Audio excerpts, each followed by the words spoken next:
ఇక గర్భంలో ఉన్నప్పుడు తన దినచర్య ఎలా ఉండాలి అనే దానికి ఆమె లేచిన తర్వాత ప్రార్థన చేసుకుని ఆ ప్రార్థనలో తన పుట్టబోయేటటువంటి శిశువు ఎట్లాంటి వాడు కావాలని తాను అనుకుంటున్నదో అది ఒక లక్ష్యాన్ని పెట్టుకున్నాను.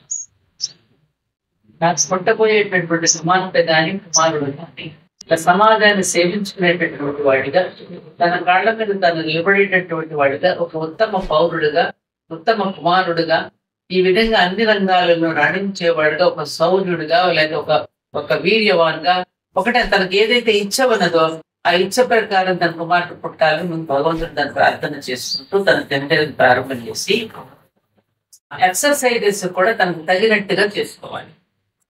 దానికి తగినట్టుగా కావలసినటువంటి దినచర్యను సమయంలో మంచి పుస్తకాలు చదవాలి, మంచి దృశ్యాలే చూడాలి. అన్నీ కూడా శిశువు మీద ప్రభావం పడుతుందనేది సైన్స్ కూడా నిరూపించింది. జీవితం అనేది నిర్వహణ చేయటప్పుడే దాన్ని ఒక యజ్ఞంగా, ఒక పవిత్ర కృతిగా నిర్వహించినప్పుడు సత్సంతానం కలుగుతుందనేది కూడా ఇది వాస్తవం. ఇది సైన్స్ నిరూపించింది.